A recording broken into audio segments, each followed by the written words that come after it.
introduce you to Fox. So Fox is a business strategist, an optimist, and a mentor for cause-driven businesses. I'm very pleased to say, and I have a real pleasure of knowing Fox, not just as a member of this community, but also he's been my business coach from probably the first year of setting up the club. He's launched and grown a number of different businesses, so he has really a good understanding of what makes a business sustainable long term, and also how impact is really important. So really looking at impactfulness as well as profitability, and the optimistic element just really aligns with myself as well, because as most people probably know me, I'm very ambitious and try to bring positivity to everything I do. So really excited for Fox to be hosting this session, particularly looking at how we can increase our sales, look at our products, and be more profitable as well as impactful. So there's some of Fox's details on social. Do go connect with him, and over to you, Fox. For this Thank you very much, Sarah. Stop sharing. You're going to stop, great, and then I can do this. Don't worry, this isn't the presentation you're about to see. This is just my screen background. There we go. Right, can everyone see the word hello? Fantastic. Right. So hello. I'm about to try and squeeze normally 2 to 3 hours of content into about 30 minutes. So we're going to go quite a click. I love seeing the messages that have come in on the chat, by the way, some really good kind of disparate possible companies, which is great. Very much a common theme, service delivery, which is really useful. And the things I've chosen today, although I predominantly work with service agencies and technology companies, I've tried to use stuff that feels a bit more real world. So hopefully this will be easier to get through. Don't feel overwhelmed by anything. I'm going to go quite quickly, but make notes of your questions. And if we don't have time in this particular session, I'm happy to set up additional sessions as well. So even if you've got burning questions left, we will get to them. So I'm just going to move all these wonderful faces out of the way so I can actually see my screen. I hope you've got a brew. We're in for a really good time. So why are we here today? Sarah's kind of explained that, but basically stop selling hours, start charging more. But what does that really mean? Well, it really means make more money, reduce the time it takes, consider a better way to create proposals, look at some examples, give you some free goodies. Does that sound good? I think it does. So I've put this whole presentation together last night, hasn't really been practiced. Let's see how we go. Now, I've got a lot of content that I've had to squeeze in, as I said, and it might mean that you don't need a second coffee because we were going that fast. So do keep attention, maybe put D&D on your phone so you don't miss, you saw how quick I went through those last 4 slides. And the value's in the content, not in the time it takes me to deliver it, a kind of self-fulfilling prophecy, I suppose. So I'm going to spend 30 seconds telling you who the hell I am. I'm going to ask you a few questions that will help guide this. You'll just need to put kind of yeses in the chat, nothing strenuous. I'll then deliver some core advice that I regularly deliver. We'll then see if there's any questions, and then you can go take some action today, because I really want this to be stuff you can take out the room and do things with. So who the hell am I in 30 seconds? Well, I'm on a mission to make it impossible to do bad business. I'm a business strategist, optimist, and mentor to the cause-driven. I primarily work with cause-driven teams to grow profitable, impactful businesses through coaching and strategic support. Now, I work with everyone from sustainable fashion brands right through to new tech initiatives and everything in between, because the principles apply to pretty much all markets. But unlike my competitors, I'm very focused on business for good and impactful companies. I'm a co-director of an 11-year-old software development agency. We build custom software for companies to improve their billing and their customer engagement, everything from dashboards to apps. And I've also launched multiple agencies in the past. As I think Sarah might have noted, I sit on the advisory board for the Good Business Club. I give talks on panels and startup accelerators and presentations like this. In a nutshell, I live and breathe good business, and I want businesses that make good profit so they can do more good. So that's it. Hopefully it was 30 seconds. So as part of that, I support a thing called the Global Development Goals, which is the blueprint for saving our world by 2030. And if these are new to you, please go and look them up after this call. But what I wanted to let you know is that today, for everyone that writes the word life in the chat right now or over the course of this presentation, I'm going to donate 100 days of life-saving water to children in Tanzania on your behalf, so that you've had a great impact just by showing up today. And this is that kind of business for good thing. So, go for it. And Sarah, if you wouldn't mind keeping a sort of count of that total, because I'm not going to get distracted by that right now. Let's move on. So some of you may have already shared in the chat. If anyone else wants to share what they're hoping to get out of this talk today, please do. We'll come back to it in the questions, or as I said, subsequent sessions.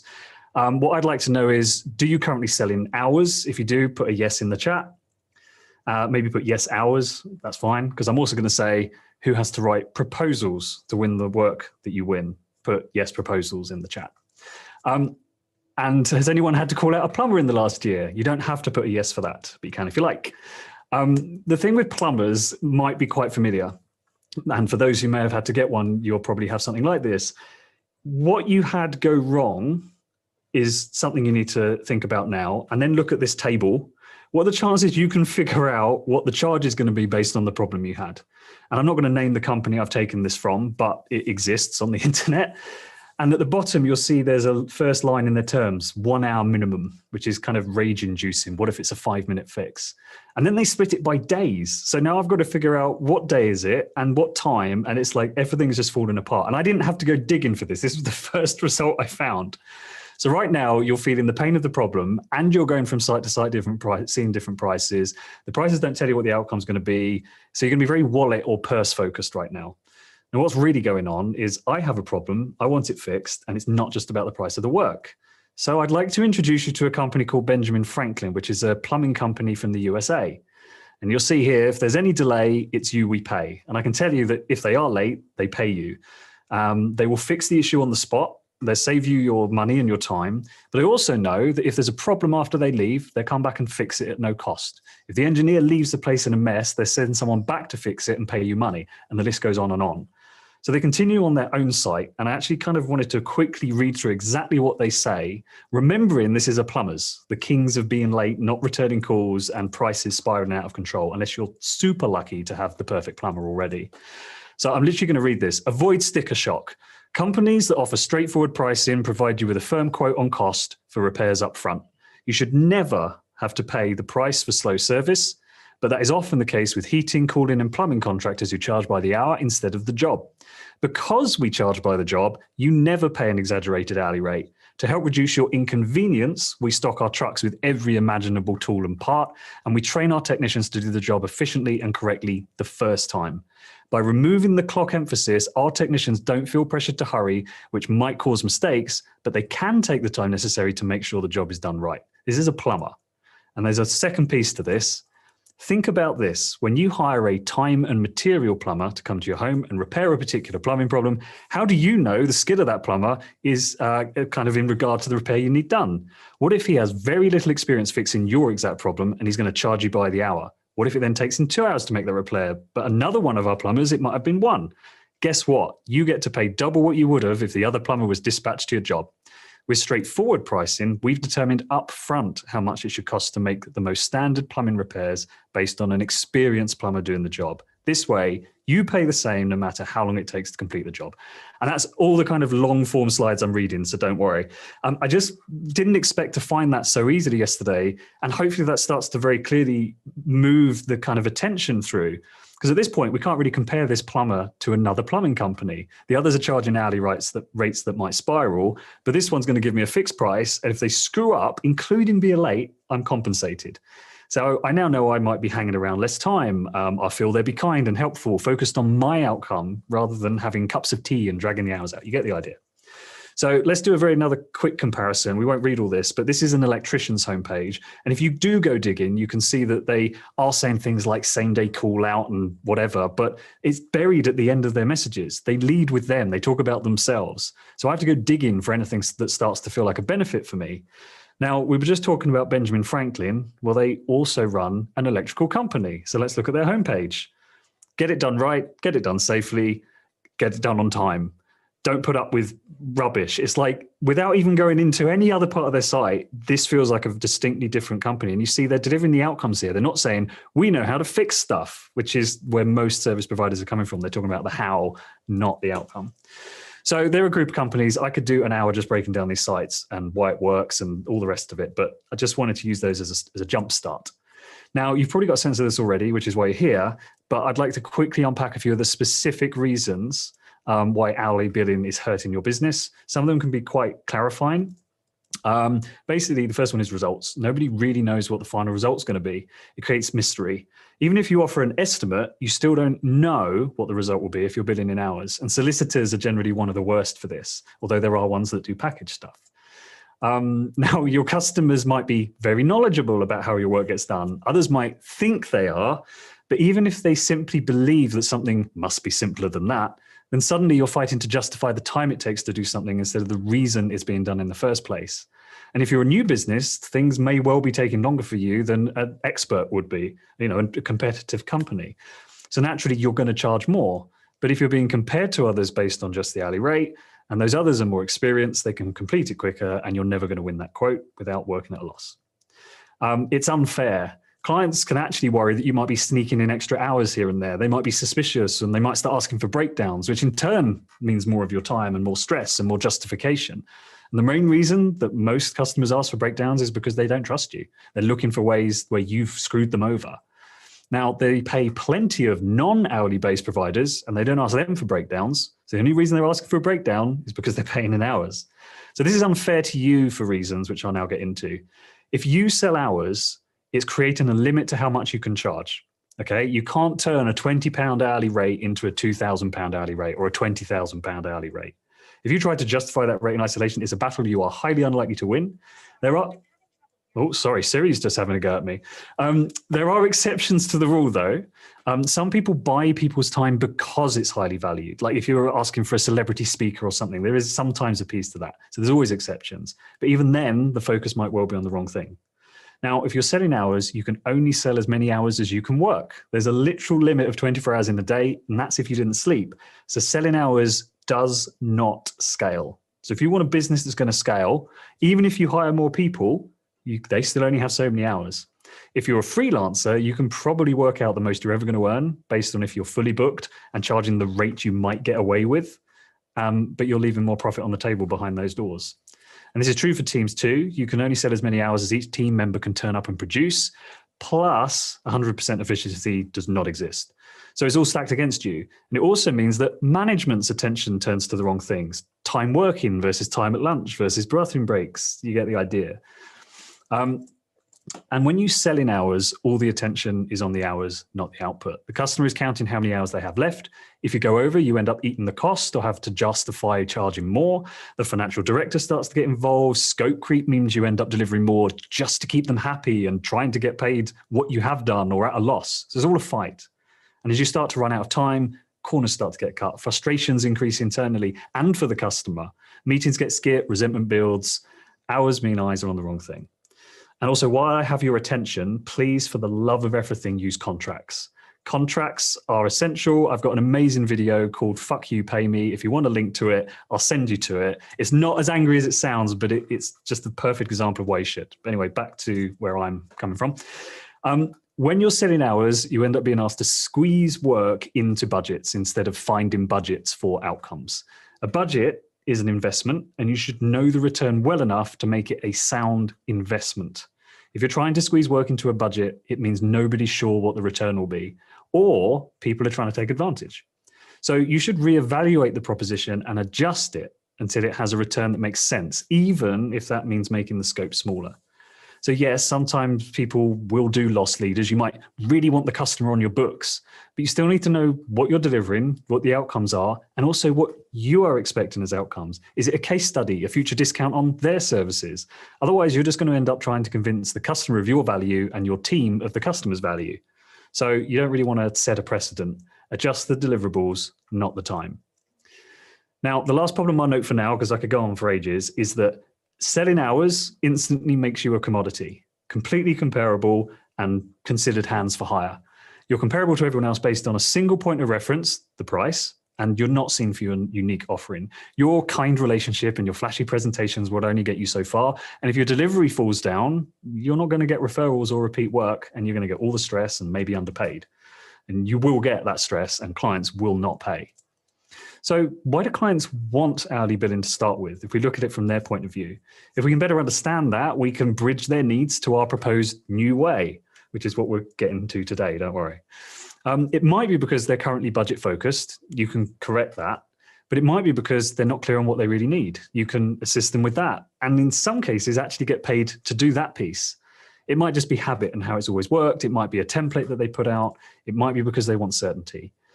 When it isn't clear how long something will take, they will try to minimize the final pain by finding the lowest price. It's a false economy because things will take longer normally if you choose the lowest price, and it then racks up and you pay it anyway.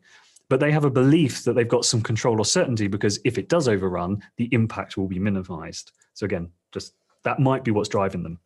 Now, let me be very clear. Clients will always invest in something where they can see a clear outcome versus the investment they need to make. Because at that point, it is precisely that, an investment with a return, not a cost with an unknown end. So even now, you're investing your time with me because of the outcomes I've promised or that you're hoping for. And as I noted, if that takes me 5 minutes or 30 minutes to tell you, that's not the important part. It's what you're going to leave with, the outcomes that you can then go and put within your business. That is the result of investing time with me. Now, I'm not saying time isn't important at all. Of course, if this took me 4 years to give you this presentation, that changes things. But then that would become one of your desired outcomes. The outcome being you want to learn all of this within X time because you need to get on with your business. And I would have to be clear on that. So this is worth highlighting. The investment isn't always money. Time and other resources may be the investment as well. And that can be especially true if you're setting up partnerships, for example. Partnerships still have outcomes. So I suspect you're probably clear by now, customers want outcomes. That won't be the last time you hear that word. They do not buy how you do things, they buy the outcome of what you do. So I'm going to rattle off just a few examples of the types of outcomes your customers might be after, but we can get into more specific examples later. But it could be decreased customer churn, increased customer satisfaction, reduced lost time. It could be become a leader in their market. Or you could get into weird ones like to give more time for their employees to be with their families, to protect revenue by making mistakes, reducing mistakes, with their current approach, shorter sales cycles, increased staff retention, reliability, reduced returns, happier customers. None of those things talk about how that's going to happen. It's just what they want to happen once something has been done. So you get the idea. Now, it is your job to listen to the customer and understand which needles they think they are trying to move. And then you run a high quality question session with them to confirm or identify which needles they really need to move. Sometimes they are correct out the gate.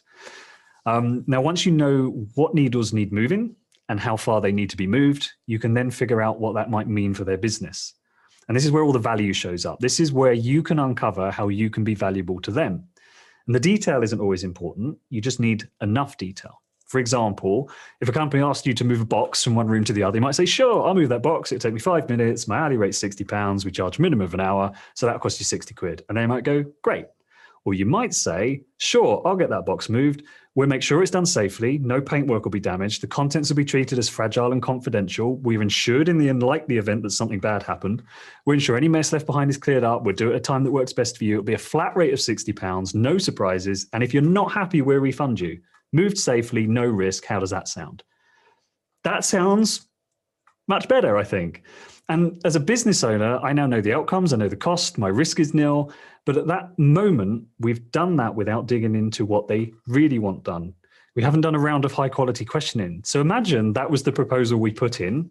They look at the proposal and then they look at the box and they see, actually, what they really want is a technically knowledgeable team that can carefully deconstruct a stage that looks like a box, get the logistics sorted so it can be loaded, transport it to another stadium 500 miles away.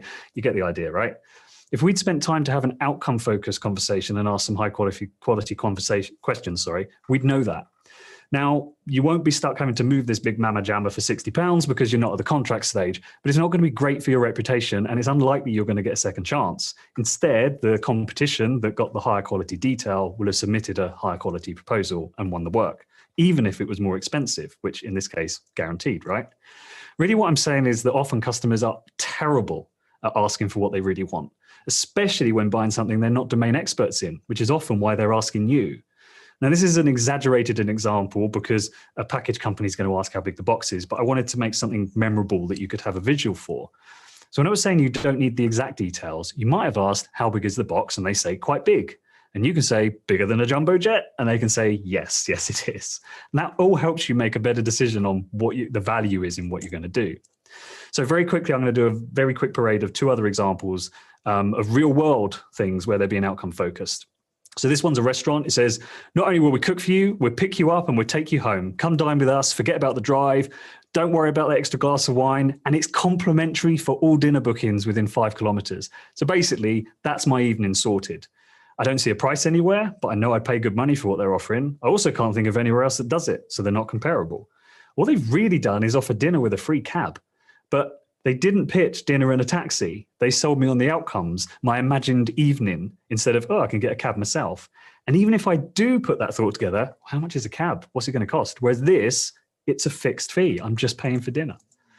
So, and plus they're going to spend more on alcohol, right? Ultimately, so they are going to spend more money. This is a nice example you see flying around on the web. You may have seen it. Cutting one wire is $1. Knowing which wire to cut is $999. What I'm really buying here as a customer is not killing myself, not blowing my house or workplace up, not having the health and insurance issues, kids, family, and workforce being safe. As the electrician, if I get good at cutting that wire, should I charge less for doing it? As the electrician, if I go and cut that wire at 10 different locations in one day, should I charge less for doing it each time? Is the value the same for everyone? Because actually, I might charge more in some cases. If the first location is a shed and the second is a mansion, I'm performing exactly the same task of cutting the wire, but I'm protecting a loss of £400 versus £4 million. So the value of my work is different to each of those customers, and the investment return is different. I hope that's a good example. And a quick word on retainers as well. We'll get something clear on retainers. Don't sell retainers where you do anything. You might sell insurance, which in itself is a product with outcomes. You might sell a package where activities are carried out on a regular basis, but they're agreed outcomes for a fixed price. A retainer should be for knowledge on demand. You might have a rate for emergency work that where you need to jump on something very quickly, but you don't have time to put a cost together or whatever. But you're focused on minimizing the hours, and everyone understands that you'll do whatever needs to be done to resolve it. And this is the fallback. The aim is to never fall back on it. And you can also make this hourly rate much higher and make very clear that it's only for emergencies. It is not how you price your work. Now, depending on the cause of the problem, you may then retroactively consider if you charge at all, or if it was your fault or liability. Now, any work that needs to be done long term, let's say they needed a window boarding up versus replacing the glass. Well, the boarding might be an hourly rate and then the glass is a fixed cost. However, we might also say we sell an instant boarding insurance, X pounds per month. If you have a broken window, we'll board it in a day and we'll replace it in a week or whatever. Then it's a fixed cost again with expected outcomes, and you go into how quickly you'll be there and all the details that we've talked about earlier. Now, this is probably the main thing most people are here for. How the F do we know what we're worth? This is the most challenging part for so many because it involves new questions and new ways of looking at things.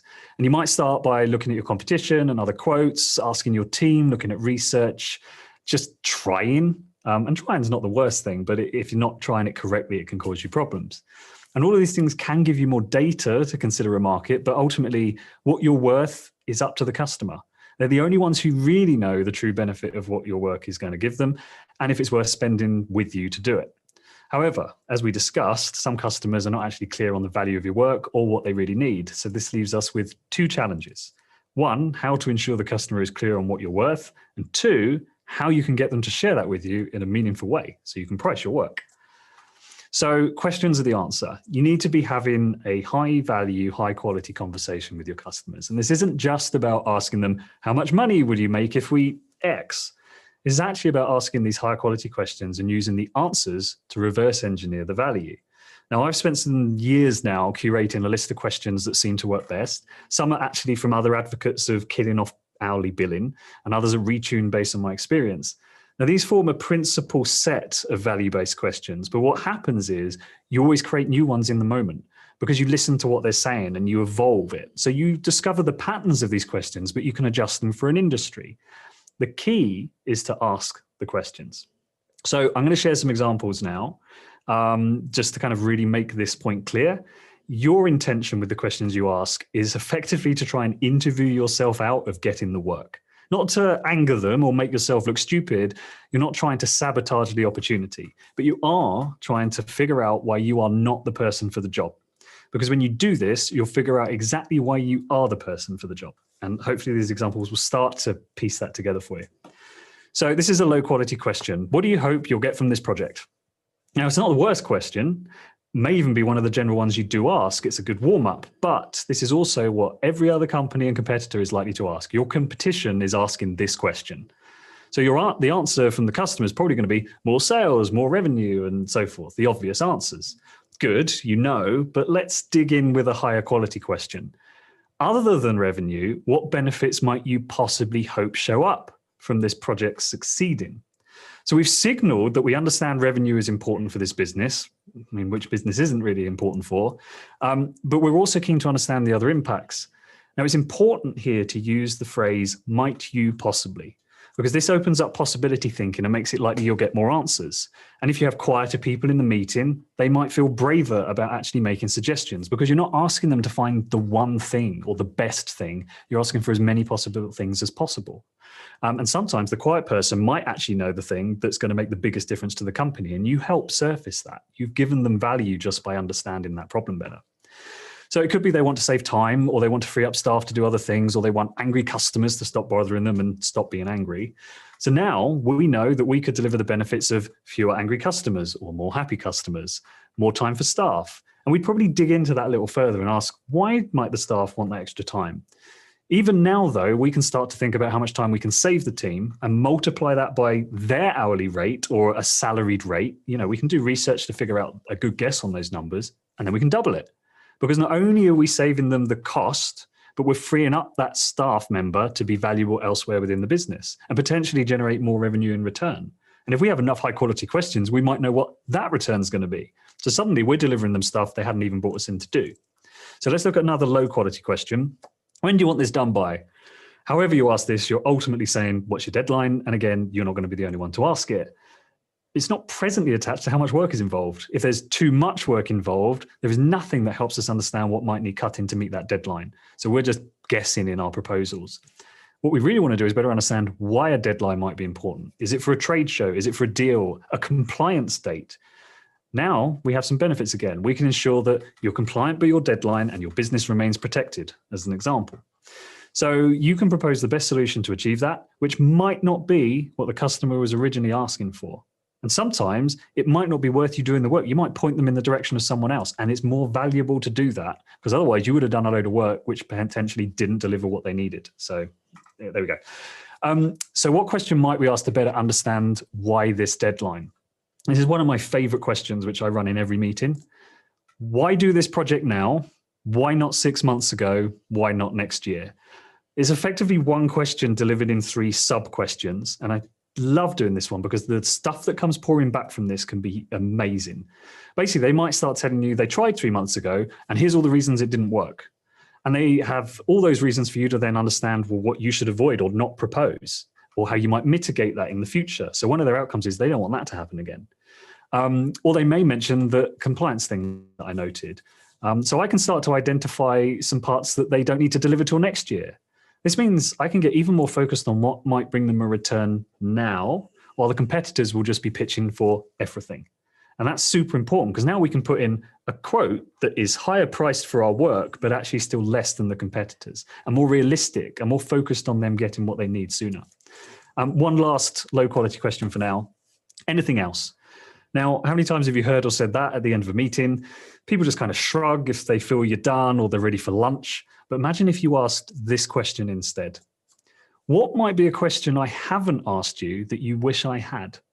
And you might ask if there's any others once they've given you that first one. But this engages a cog in most people that you don't usually see engaged. This is your chance to mop up any remaining doubt. If they ever worry you've not considered something, they will literally tell you what it is, and you don't look stupid for asking. You look attentive.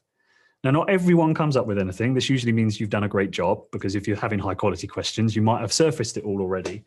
But what happens in that case is they start explaining how happy they are, and they say it's unbelievable that you've gone to this level of detail and care, and you've built that relationship before you've even left the door, or the call in this case. Now, it's not always this way. Some customers are just bad customers, so don't lose hope if you get dismissed from time to time. These value-based discussions are a two-way street, and they absolutely depend on the customer also appreciating the value in what you're doing. And I've left meetings politely when customers refuse to engage in this kind of value-based questions. It's a giant red flag that they're not focused on the right things, and you're just going to be proving yourself all the time. It's not really worth the money, but you might in that case put a proposal in that's 100 times higher than you ever would, so that even if you have to take the pain, you can punch the air with happiness about it. So, proposals. When I'll keep this really short. When I went looking for a ring, I wasn't comparing rings on price to propose to my now wife. I was looking for a ring maker that could do a very specific thing. Long story short, our first date involved Back to the Future. I decided to then back the restoration of the Back to the Future time machine, and I managed to get hold of a piece of it. So I needed to find a ring maker that could use that piece, combine it with rose gold and turn it into a ring. And you can see the edges are kind of flux capacitor shape and all sorts of stuff. But I had a very specific outcome. And you would be surprised how hard it was to find a jeweler. I was asking people in America and everything. So although I had a kind of seed into what I could afford, money wasn't my main objective. And I was basically willing to pay whatever the price was to the person who could give me the outcome I wanted. So similarly, when you propose to someone, you don't say, would you do me the honor of spending 525,000 hours together? You say, would you be happy with me? You know, it's like the outcome focused thing. And honestly, sometimes the business relationships turn out better, but, you know, thankfully it's all happy here at the moment. So I'm going to ask you to rethink your proposals. And this is probably the bit, along with the value-based questions, but this is really the bit that transformed my business and the business of others most powerfully. Because proposals are the culmination of asking those questions about value, packaging that value and presenting it back. You effectively propose to them what they told you. Consider the website examples from earlier. They're packaging their value and presenting it. They're not presenting all their certificates and compliance and they've alluded to it later in the detail, but it's not the thing you care about off the bat. So in some cases, yes, compliance is important. It might be compliance is one of their desired outcomes, but that's their outcome. Your compliance is part of the due diligence or the future details or the contract. It's not the pitch. And it doesn't make you look better. It just gets in the way of them going, what's in it for me? So the challenge I have for you is to rewrite an existing proposal. Or if you haven't done one before, write your first proposal. And what you really want to be doing is writing it as two proposals. There's two phases. The first one is the hook. The second one is the detail. So this is important because you shouldn't put hours and hours of your time into your initial proposal, because what you're really proposing is not the how, it's the what and the why. Namely, what do they want, why do they want it, and why are you the right people to give it to them? But not the how or the detail or the specifics. I get there's exceptions, and sometimes, you know, an illustration, or there are pieces that are needed, but I would still argue they can go into the second phase. The first phase is the free proposal. The second one is actually a paid proposal. Because if they want to engage with you beyond that point, then you're pulling together details, schematics, risks, assumptions, and that should be paid because it's valuable. Another thing I could go into for hours, and I do on other calls and things about proposals, but if you can turn the phase 2 proposal into a workshop, suddenly you're not saying, hey, pay us to make your proposal. It's, right, we can capture this detail for you in a way that you could then also take to our competitors. You can have an easier time of going and seeing if there's a better opportunity out there for you. They won't do it. You build up such a connection with them. And even if they do, another agency getting what you're delivering in your specific way, they can't match it. They can go, yeah, we can do that, and then fail. But it's highly unlikely they're going to be able to write the same thing as you because you've asked better questions and you've presented outcomes. It's not about how you're doing it. So the challenge for you really is to write the phase 1 hook proposal by repurposing one of your existing ones. And this is the pattern to use. So the first page is a title page, a kind of cover, that sets up who it's for, a very short sentence of what it's about. It should be your name, their name, a date. This is what the document is. Your second page is effectively the first real page of content, and that should be your primary outcome. So for an example, to become the go-to choice for boat cleaning in Brighton. That's their primary outcome. So there's nothing about you or how you're going to do it. It's what they are hoping to achieve. And this is the biggest goal you will have uncovered for them. It's their dream. The thing that might not have the most value, but is the one that drives the customer and their team the most. The outcome that aligns everything. Now, you might hold up any of the other things you're going to do and ask the question, does this move them closer to being the go-to choice for boat cleaning in Brighton? It helps everyone focus on whether these things are going to move them forward to that. And you're creating this as a container. You're basically saying everything that we've set out in this proposal supports this outcome, this mission, the vision and dream you have from your perspective, and anyone else in the company that gets this will see and relate it to. So it makes it easier to bring in other stakeholders who perhaps weren't in those meetings. In a nutshell, I know why this proposal exists. So you can include a little bit of story and some background about the conversations you've had. Maybe there was some unique things that happened between you on the relationship side, and you can reflect that. Get them back into that conversation you were having and remind them of how powerful that session was because you've asked better questions. So page 1, clear outcome, relationship foundations, container created for the rest. Well, that's kind of page 2. All right, so page 3 is where we get into all the other outcomes. So these come from the value-based pricing questions. Typically, there's around 20 or 30 of them. Any more, you should be looking at an initial project that focuses on the most important ones, saving the rest for a future date. You don't have to pitch everything, remember. You figured out the needles to move. You know why they want to move them. You know which ones you should be moving first. So you can figure out which ones are the ones to focus on. I'm just trying to find a clock to know what time I'm at as well. Okay, we're good. If you say things are out of scope, for now, because you can get them to the outcome they want faster and for less money, that's a USP. For software, for example, that's almost always a need on larger projects because otherwise you'll pitch pricing in uncertainty for the future. There's lots of detail. I won't go into it now. Quite often, these outcomes won't mention anything that you specifically do. None of your how, remember. I'll show you an example. So let's imagine I'm a brochure company. I make amazing brochures. I could go on for days about printing styles and paperweights and who I've printed things for, but the customer might go into that as their due diligence, but they really want to know about their outcome, which we've just discussed. So some of the outcomes might be acquire new keynote bookings at events, open board advice opportunities, promote and sell customer service stuff, proof through data, create an active community. Like these are all things that don't mention what I'm going to do, but high quality, outstanding printed materials could support them in each of these endeavors, whether they're event materials or brochures to get people to them, or you get the idea. Again, I'm not going to waste too much time. The 4th page should be some background on why you are the people for the work. And this is where you lean into your USPs. You connect them to how you understand them better than your competitors. You can even have a sentence that reads, unlike our competitors, XYZ. Again, there's a whole session I could do on this, but I'm just trying to give you the pattern for now. And then the 5th and final page, and yes, I said final page, should break down the investment. So this is a topic in and of itself. But in principle, this is what you want on the page. It should be titled Your Investment, not the cost. And it should be to move your primary outcome or move you to your primary outcome. We propose these 3 paths and you give 3 options.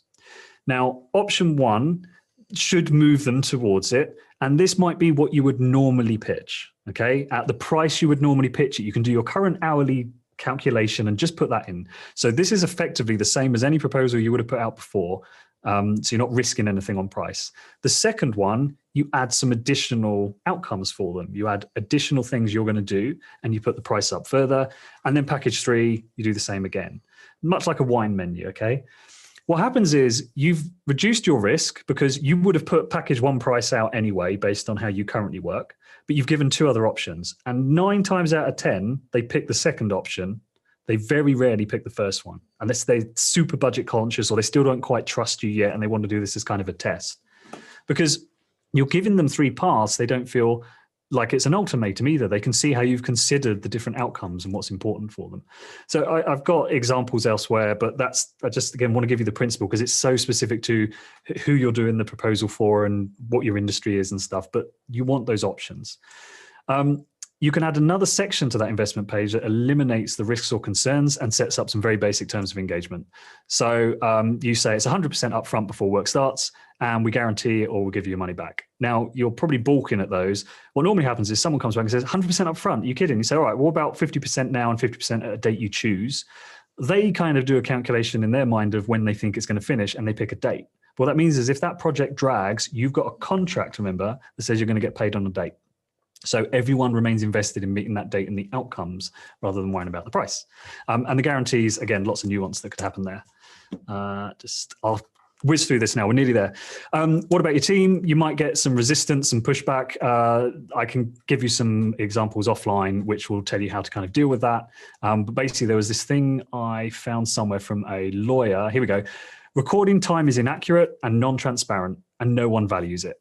Our clients value projects completed on time, revenue, and new intellectual property. Everyone should be aligned on that. And we talked earlier about not being focused on the hours that your team's spending. As you can probably tell, I love this stuff, but what I love way more than this is the way that it can change businesses and change the lives of those who run them. So last week when I decided this presentation wasn't going to be enough, I sat down and wrote a book. This book contains 41 of those value-based pricing questions, the one I use, plus some instructions on using it and the first steps in taking the answers through into a proposal. It's completely free for you. And when I say free, I mean properly free. No email address, no form, no lead magnet. It's 100% instantly downloadable. And you just visit that address, foxgeere.com/41.pdf. As soon as you're there, a PDF will load. It's my gift in the hope that you having something you can keep hold of and take into your meetings, that you can maybe engage with this a little bit more. Because as I said, I've had to rush through this and I hate that I've had to do that. I've also included another gift inside the book, which is a unique code. You can book a workshop with me and it will take 100% off the price. So we can talk about the questions specifically in relation to your business. I could role play your customers. You can get comfortable asking the questions. We might even have a look at your proposals. We do whatever we can in the time, but that code's there if you want to use it. Now I ended up with a lot of momentum after doing that book. So I did something else as well. I figured I'd end this session with the free book and the free workshop, and then you'd have three options. You can either do nothing and hope everything changes. You can go it alone, invest time, it might not work, and probably end up keep doing what you've been doing. Or I can take your hand in a socially distanced way and get you going on the journey to charging more. So I put together a full curriculum, which is based on the one-to-one workshops I usually do for clients. So it's a 3-week course, it's a life coaching course, and it's to basically implement all of this stuff within your business as a group. All the details are available on the page I'm going to send you a link to, so I won't rattle them off now because I want to give some time for questions. Essentially, it's 3 weeks plus a kind of review week at the end, and I'll give extra support on the way. Because it's live, it's a pilot, you get more value. I normally charge about £4,000 to £7,000 because I do this one-to-one with customers, but obviously it's a group thing, so I want to reduce the price on that, but also it's a pilot. So I figured for the pilot, I'll just make it under 500 quid. It's a significant discount and arguably you get more value because of all the live aspects. It'll start in February and the enrollment deadline is the end of this week. But it's really important that everyone gets what they need out of it. So it is limited to 7 spaces. And I say all the details on the site. So I've got lots of stuff here, but I won't go into it now. I'd rather get to some questions. And there's also a happiness guarantee on my work. So if you're not happy, I'll give you a refund and you won't have to worry about any risk. Now, in a moment, we'll get into the questions. I was going to ask you to put in the chat if you think you're going to be taking some action in your business based on what you've heard today. So not about whether you're signing up to any of my stuff, but if you think you're going to take some action, put hell yeah. And secondly, maybe off this call, send me an email or something if you enjoyed this format and what I might do to improve it other than breathe more and have more time. So I'd like to start with some questions now, and I've got some links on the screen which we'll put in the Slack chat and emails and stuff as well, so it will all be captured for you. I hope I haven't used too much time, and I shall now cease while we look into them. Awesome, thank you, Fox. Yeah, open up to everyone else if anyone's got any questions or thoughts, discussion points they want to share into the mix.